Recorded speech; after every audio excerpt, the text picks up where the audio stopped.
Ayebo, ayeba. Ha! Woo, woo. Life is good. How are you doing, wonderful child of God? Welcome on today's show. Good vibes, creature.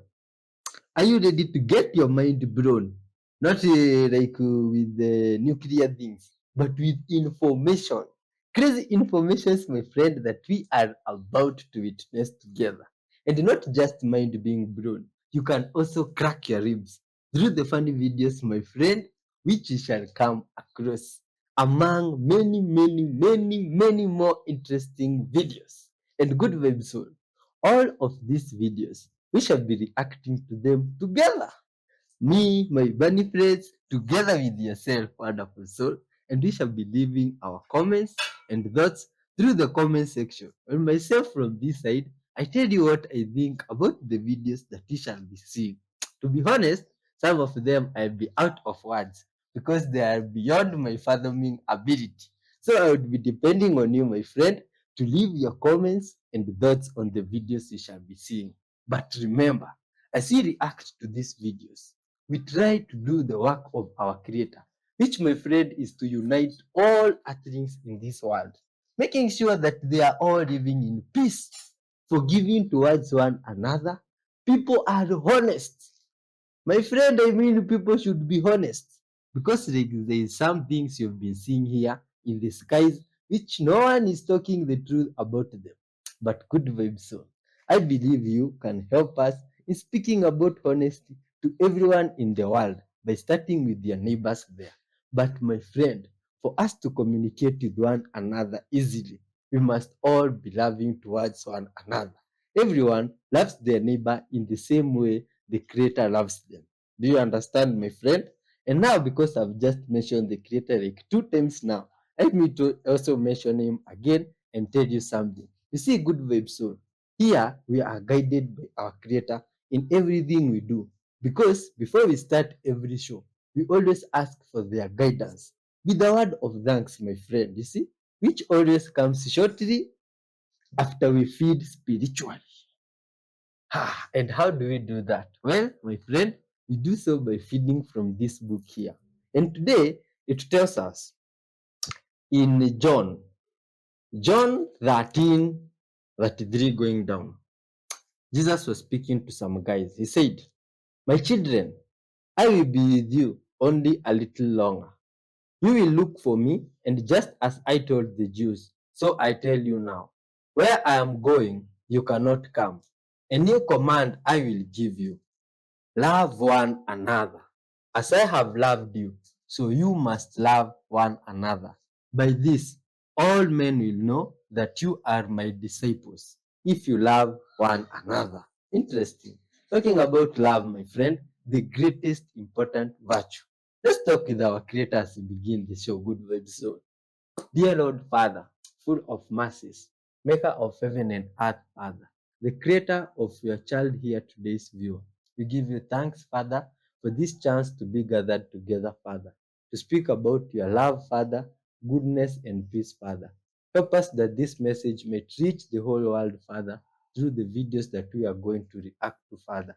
Give us a different perspective of each and every one of them, dear Lord, and help us to understand one another as humans, Father. Be with us, forgive us all our sins, dear Lord, and may your Spirit guide us. In your holy name, Jesus Christ, we do pray, trusting and believing. Amen. My friend, press the button. So when you choose a partner or you choose a relationship, you choose a certain set of issues that you're going to have to navigate for the life of that relationship. And I think this is what a lot of people don't realize about relationships. So I'm a relationship therapist and sexologist. And the reason I'm sharing this is because every relationship will have issues. That's really normal. The Gottman Institute, their research suggests that about 69% of issues in relationship are actually perpetual issues. So they're issues that we need to be able to navigate over time because they're not necessarily solvable, but they are manageable. So the reason I'm saying this is because when we choose a partner, when we choose to engage in a relationship, it's really important to consider the perpetual issues that you are choosing. And you want to make sure that you're choosing a set of issues, and this will unfold over time. You won't necessarily know this on the first date. But you want to choose a set of issues that you are going to be willing to navigate over time that do not conflict with your fundamental values. So when you start to notice what these perpetual issues are, these issues that cannot necessarily be solved even if you try, but you can figure out how to manage them, you want to ask yourself the question, are these a set of issues that you are going to be willing to navigate over time, or do these fundamentally conflict with your values? Because that will determine whether these issues wreak havoc in your relationship consistently and in an ongoing way, or whether you're able to learn how to navigate them over time. Hey. What's this being made here? Looks like a statue. Humans, it is being cleaned. Oh, this is the cleaning process. Humans have decided to join hands together with robots in doing some cleaning here. Humans are wonderful, my friends, isn't it? Look at this. You can see the transformation in this statue from the side that has already been cleaned. Wow, this is wonderful. Now a Let's do the person. math. The average age of menopause is 51. Normal is 45 to 55. Perimenopausal symptoms can begin 8 to 10 years before that. So doing the math, it is completely normal for a 35-year-old woman to be experiencing changes associated with perimenopause. These are not U.S. military drones. Again, this is being investigated by local law enforcement. What our initial assessment here is that these are not drones or activities coming from a foreign entity or adversary. From the Coast Guard, who said that one of their 47-foot motor lifeboats was followed by between 12 and 30 of these drones as they went through the water. These are 6-foot drones that are somehow evading our detection. They are not being detected. One family claims they followed a drone in their car, and while it hovered above them, the clock in their car changed times. Some of the FBI agents that have been assigned to look into this. I put my drone up in the air and went towards it. I had full battery life. Not 3 minutes into the flight, I lost control of the drone. We're concerned about it too, which is why we have the Department of Homeland Security and the FBI. My goodness, looking at this, and we're taking it seriously. Fun fact, so the upside down cross is always depicted as a symbol of Satanism or satanic presence or something like that. It's actually not originally. It's called the Petrusian, whatever, but it's based on Peter. So when Peter was executed, they asked if he had anything to say, and he said he did not deserve to die as his Lord died. So he asked to be crucified upside down. So for a long time in the church, the symbol of martyrdom was the upside down cross, that we are not as Christ, but we are in some small way. So the symbol of the upside down cross was a symbol of Christian martyrs. And then like paganism adopted it hundreds of years later because not paganism, Satanism adopted it years later because all satanic stuff is just an inversion of whatever God did. So they're like, and what if instead of Peter, it's actually the devil for some reason? So yeah. But originally this was actually a Christian symbol. 12 things you should already know about your partner 6 months into a relationship, and they should know them about you as well. Now, if you're married 10 years and still don't know these things, it could be a bit concerning, but know that the easiest way to learn them is to just ask. Couples don't talk like this enough. And if you want to play along, just put a finger up for each one you know. Number 1, what about life makes them excited? Number 2, what's their idea of a perfect vacation? Number 3, if they could change one thing about their life and only one thing, what would it be? Number 4, what makes them mad? Number 5, what makes them feel better when they're mad? Number 6, what makes them feel loved? Number 7, what are their core values? Number 8, what are their boundaries and deal breakers? Number 9, what kind of family dynamics did they grow up with? And do they want to repeat those or stay far away from them? Number 10, how do they handle conflict? Number 11, how do they recharge when they're stressed? And number 12, what makes them laugh? Post in the comments below what your score is if you played along, and let me know if there are any that you feel I missed that should be on the list. This is hilarious. So in China, in the subway, you don't have graffiti. You have stickers of Mom should have swallowed you. These are phrases that drill sergeants say sometimes. Carry around this plant so you can replace the oxygen that you've wasted. Glad you were born. Somebody has to catch all the bullets. I know 5 fat people, and you are 4 of them. It is no wonder why your father is disappointed in you. Oh, you don't have a father? Yeah, he could clearly tell what you were going to become, and he left. Out fucking standing. Drill sergeants will often add curse words, primarily the F word, to lots of other words in ways that the normal human mind could never comprehend. They're very effective at that. And I've been walking a lot, and that's why I'm breathing heavy. If a drill sergeant heard me breathing that heavy, they would make me run and do push-ups and stuff, and I don't know, other things. They would not let me eat as much in the DFAC. Also, if you eat a lot in the dining facility, that will change.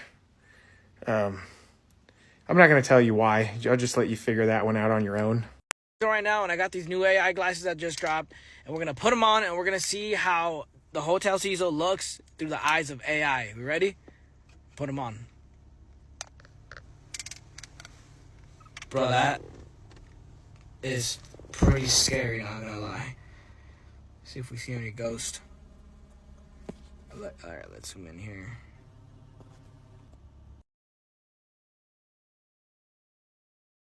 What? My friend, what's going on there? Hey, this one is a drone. Oh, is it the one we had seen in another episode by some guy there that designed called someone Howard Terrence? Oh man, this looks great. English people, is this what you are calling the drones? Man, it's crazy. Look, they have attached with the other things there. They are now one object.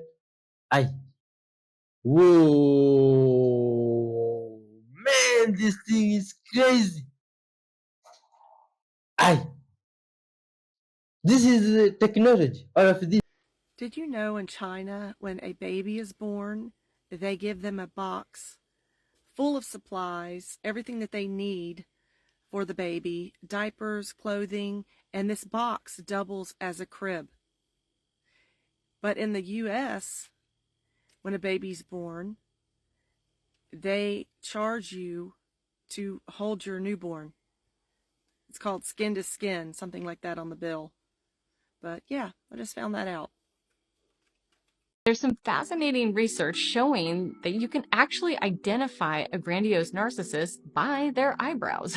In a 2018 study, Giacomin and Rule dug into how facial features contribute to perceptions of narcissism and found that eyebrows play a starring role. Their research actually showed that people could accurately identify narcissists based solely on the distinctiveness of their brows. So does this mean that narcissists somehow grow different eyebrows? Or maybe they figured out the power of a good brow game and invest extra time in making theirs stand out. Or perhaps it's just a classic chicken and egg scenario where maybe we've learned to associate certain eyebrow features with narcissism and they in turn choose more defined eyebrows because of their narcissistic tendencies. I gotta hang up the phone now because I can't walk and talk on the cell phone in uniform. You can't walk and talk on the cell phone? What do you mean? The military says it's unprofessional. Didn't you just tell me that you had a 47-year-old man tell you that you will never make it on the outside of the military if you get out? Yeah, but he only told me that because he loves me and wants me to stay in the military and do great things. Didn't you also tell me yesterday that you were sweeping the sun off the sidewalk? Yeah, I did. I did tell you that. No, people should not be telling you you're not going to make it outside the military, man. You're going to be fine outside the military if you get out. You should stay in because you want to stay in. Outside the military, very scary. Also, I bought a car that I can't afford, and I cannot afford to lose my paycheck right now. You bought a car you can't afford. Who let you buy a car you can't afford? The same guy that told me I wouldn't make it on the outside. He said that I can clearly afford it because, you know, the payment fits inside my paycheck. Because I get paid like $1,000 every 2 weeks, and the car payment's only $957. You can't afford that just because there's enough money in your account for it. That's not how affording things work. Well, he said it's fine because I can just file bankruptcy if things go bad. Am I the only one that noticed this about President Donald Trump's brand new portrait? This is it. This is the portrait they just released in time for the inauguration. Take a close look. Now, compare this to Donald Trump's first official portrait, which was this one where he's smiling and giddy and youthful. And now look at the new one. In this one, he looks a little more rugged, a little more aged, a little wiser, a little tougher. In fact, a lot of people are comparing this image to another iconic Donald Trump image, and that is his official mugshot taken in Georgia. And there are some similarities. Portrait, mugshot. Portrait, mugshot. In fact, it seems that if you took this first original portrait from Donald Trump's first administration and combined it with his official mugshot, you might actually end up with a portrait that looks just like this. I mean, keep in mind, from the time this portrait was taken of Donald Trump back in 2016, a lot has happened to him. First, he got impeached. Then he got impeached again. Then he got charged in New York and Washington, D.C., and Florida and Georgia. 91 different indictments. All the while, he was running in the primary against Nikki Haley and Ron DeSantis and Vivek Ramaswamy. And when he beat all of them, then he had to run against Joe Biden. Then when he beat Joe Biden, he had to run against Kamala Harris. And oh yeah, he got shot in the head by an assassin.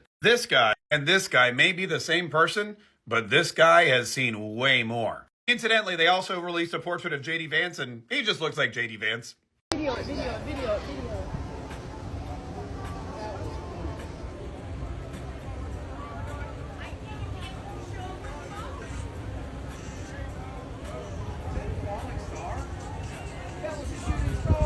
a fucking asteroid. No, what's the sparkling? It's still going. It's still going. It just disappeared. It just disappeared. No, it's still there. Look at It's still there. It's still there. It's still there. It's like sparkly. It's all the sparkly stuff right there. That's amazing. What is that sparkly stuff? It freaking disappeared. What is that? What is that? That's a UFO. That's insane. That's a UFO. Oh. What is that? Holy shit. What is that? Now over here, it's big and it blew apart. You can still see it. Oh my Holy shit. God. Oh my gosh. Oh my God. What is that? It's gonna land. You don't believe it. You don't believe it. Look at all the people jumping out of the hot tub. Look at all of them. Look at it. Oh my God.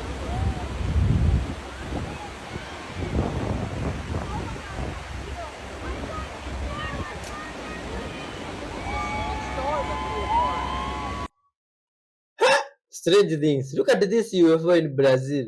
Oh, good people of Earth from Brazil. We've also witnessed the visitations. Look at this. This one's in Brazil. Look weird. Looks like a piece of rock floating in the sky. Is this the sign that the Brazilians have been waiting for to unite? Good web source. If this is the sign, my friends, good people of Earth watching, it's high time we all unite. Look at this thing. Almost looks like a coffin in the sky. Oh, this is weird.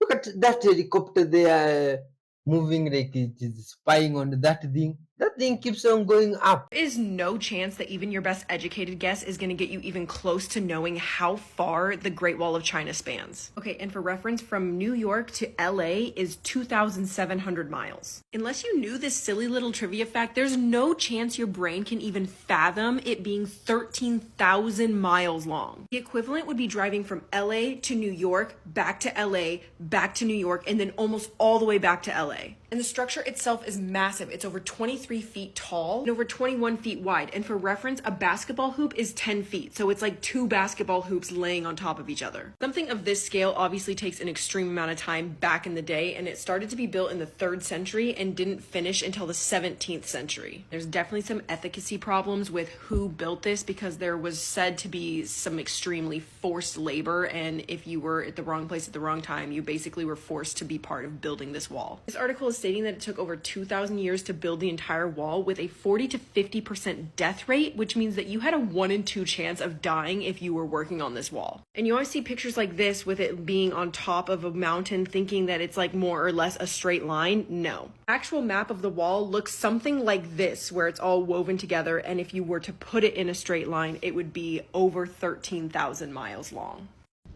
So I know I have told this story of my daughter telling me she had another mom before me, but now I have the story.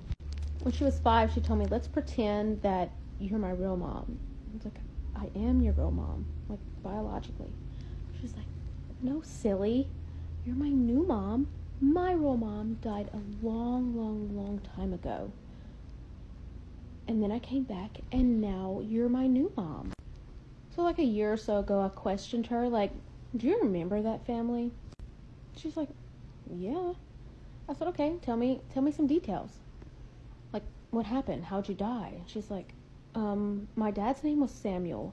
I can't remember my mom's name, but it kind of like ended in like Tina, maybe like Christina, Valentina, something like that. She said, I died in 1942 in a car accident. We were turning left, and I was sitting all the way on like the right side, the passenger side, and she had a brother and a sister, and they were sitting middle and outside, not outside, driver's side, and they turned, but they didn't see that a vehicle was coming, and the vehicle hit her side and killed her and her mom because her dad was driving.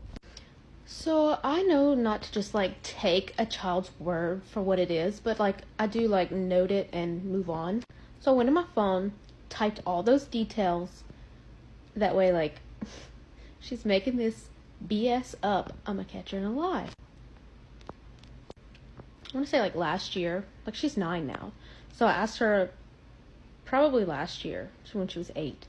Do you remember the story about like your past life? Do you remember any of it that you told me? And she was like, yeah, I remember some stuff. It's still kind of fuzzy, but yeah, I remember. Mind you, over a year has passed since that story. So I go in my phone notes and I look over it and then I ask again, like, what do you remember? Knowing damn well she ain't gonna remember that. She said, I died in 1942 in a car accident. We were turning and a car hit my side of the car. And I died and my mom died, but my dad and my brother and sister lived. So I said, why didn't y'all have seatbelts on? This kid looked at me and said, there were no seatbelts back then. What? Like, take it how you want. She ain't making that shit up. She's not. I mean, you can say she was, but she's not. Do you know what this means? When the finger is on the face, it's often a sign that the person is evaluating or processing information. As the finger gets higher up the face, that evaluation and process is more negative. I call this the finger of doom. No rude comments, please, but this is the finger of doom. The higher it goes, the more likely the person is negatively processing or evaluating what they're seeing or hearing. The most gangster part of the Bible is when God tells Moses to go get the Israelites, and Moses is all panicked and he's like, well, who should I tell them sent me? Because the people at that time believed in the Egyptian gods, aka the fallen angels. So when Moses was like, what God should I tell them sent me? God was like, I am who I am.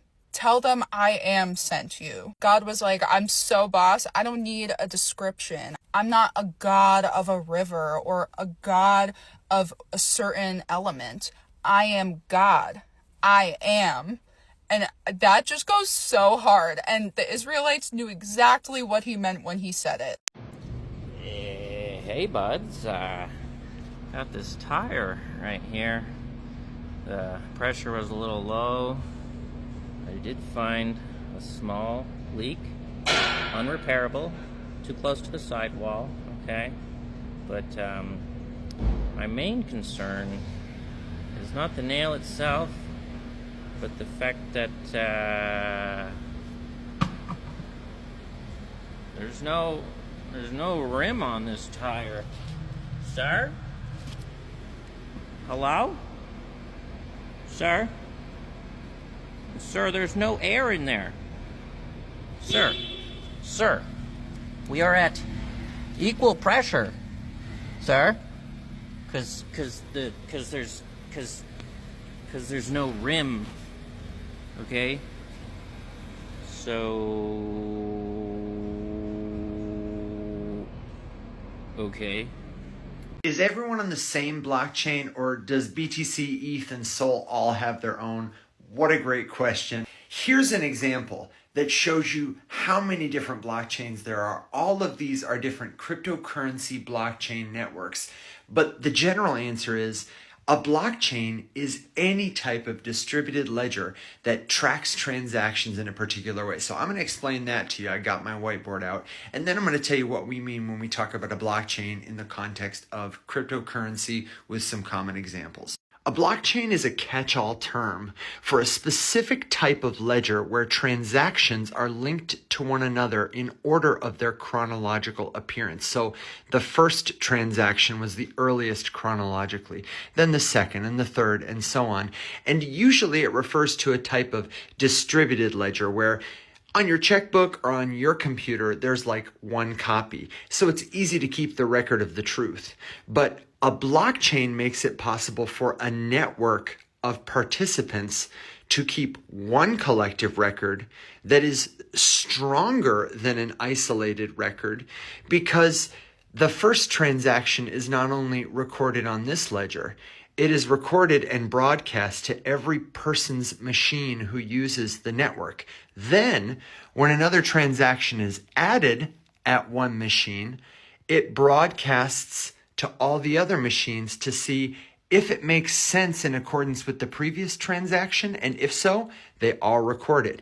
And over time, what happens is you create a record that is very resistant to tampering, because the network, which can grow, becomes harder for any one person, machine, entity, or government to change, because in order to change this record, I'd have to change a majority of all these records.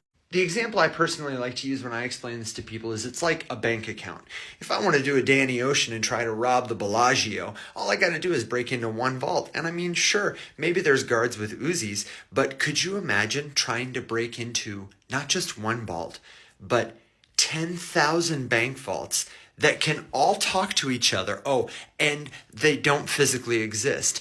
And after you get inside, if you can somehow change the information that doesn't physically exist, you got to break out again without getting noticed. So like, this is such a more secure way to like talk about money or my health records or any kind of data than any solutions that we have now that we rely on central intermediaries like Chase Bank to facilitate. You see, I get excited. I trip over my words. Now, the different blockchains in cryptocurrency that you referenced, Bitcoin, Ethereum, Solana, those are all different blockchain networks, and they are designed slightly differently according to their function. I think cities and physical architecture are a helpful analogy here. So Bitcoin, pardon my drawing, is kind of like an ancient pyramid. It's huge. It's heavy. It was slow to build, but it's almost impossible to tear down. The wind and the weather haven't worn it away. It's stood the test of time for thousands and thousands of years. That's what the Bitcoin blockchain is designed to be. Sturdy, stable, hard to move. In this drawing, the bricks, they represent individual pieces of Bitcoin, and all the little grains of sand around the period, they represent Satoshis. We'll come back to those later. Now, Ethereum, this drawing's even worse, is like a city. This is supposed to be Manhattan, and these are all the roads, and you might imagine all the skyscraper buildings that are built up. Ethereum is like a city because it is a place where many people, many kinds of information live. There are many different roads, there are subways, there are bridges to help information get in and out of the city in different formats. There are parks, places people go for entertainment to do things. There are restaurants you might go to eat, and lots of other things that you might continue to build up because it's got this firm, sturdy foundation. One other thing that's important to note is that Ethereum and Bitcoin, they look very different, but they are both examples of decentralized networks. There are many kinds of people making New York City. There are many bricks making this period, many machines securing this network. And it doesn't have to be decentralized. Amazon could build a closed blockchain with little boxes on a hillside. But if it is open, that's sort of the principle of blockchain. Then you can build anything you want on top of it. And like a great city, you should build a blockchain with architecture that suits your purposes, that meets your goals. Now, cities are built for people, but blockchains are built for a unit of information called a token. Tokens can be fungible, semi-fungible, or non-fungible. And usually when we say tokens, we're referring to fungible tokens. Fungible just means exchangeable, like dollar bills or Bitcoin. It doesn't matter which one you have. It doesn't matter which one I have. If mine is crinkly or dirty, they can all stand in for each other. They're all worth the same. Non-fungible tokens are provably unique in a way that changes their value. We'll get to those later. Forget about semi-fungible tokens for now. Just remember they exist. Coins are a specific type of token that are used to pay for fees or for governance on a blockchain network by all the members of the network. All coins are tokens, but not all tokens are coins. Sometimes people use these terms interchangeably, but technically they're different. The token BTC is the coin of the Bitcoin network. The smallest unit of a Bitcoin, 100 millionth of a Bitcoin, is called a Satoshi. The token Ether, sometimes written as ETH, is the coin of Ethereum mainnet, but it is also the coin used to settle or pay for gas fees on networks like Base, Paul, Optimism, Gnosis, ZK, and many more. We call these layer 2 blockchain networks. This can sometimes be confusing. Some layer 2s have their own tokens. We'll get to that in another video. The smallest unit of Ether is called a Gwei. And on Solana Network, the token, which is the network's coin, is simply called Sol. And the smallest unit of Sol token is a Lampert, after Leslie Lampert. I know we learned a lot in this video, but what I hope is blowing your mind most of all is how much you are starting to understand this stuff. You understand now that blockchain is just a type of distributed ledger where every transaction is linked to the one before it. In the case of cryptocurrency, it's a way to keep track of information like tokens on networks like Bitcoin, on Ethereum, where the information represents our currency. If you have more questions, leave them in the comments, and let's keep going together to learn about blockchain, crypto, and who knows what else.